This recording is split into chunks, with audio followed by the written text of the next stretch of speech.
Еженедельное пленарное заседание в правительстве Ингушетии началось с обсуждения вопроса о водоснабжении в регионе и проделанной за минувшую неделю работе.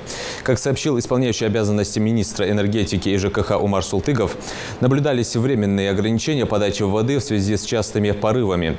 Так была ликвидирована крупная авария на магистральном водопроводе Сунжа-Малгобек. На момент аварии водоснабжение было приостановлено в населенных пунктах Малгобекского района и во втором микрорайоне Малгобека. Также в ночь с 22 на 23 июля в связи с грозой и усилением ветра произошло замыкание трансформатора, который обеспечивает электроэнергией насосную станцию Сунжа на улице Харланова. Через 7 часов силами Ингуш-Регион-Водоканала и МРСК трансформатор был восстановлен и насосная станция заработала в прежнем режиме. Благодаря замене скважинных насосов на Альтиевском водозаборе на более мощный был увеличен объем воды в сторону Назрановского района на 800 кубов в сутки. Султыгов также заявил о намеренности проведения на этой неделе ряда мероприятий по улучшению водоснабжения в Малгобеке и Малгобекском районе. На этой неделе мы планируем провести ряд мероприятий по улучшению водоснабжения по Малгобеку и Малгобекскому району. Для этого необходимо заменить скважинные насосы на Кантышевском водозаборе. Тем самым мы добавим объем воды на Малгобекской магистрали.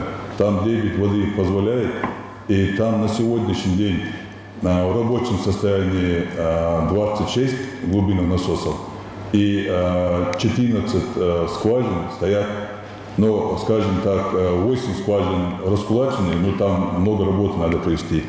А вот остальные скважины, 6 скважин, там мы можем приобрести насосы, поставить и тем самым добавить воду.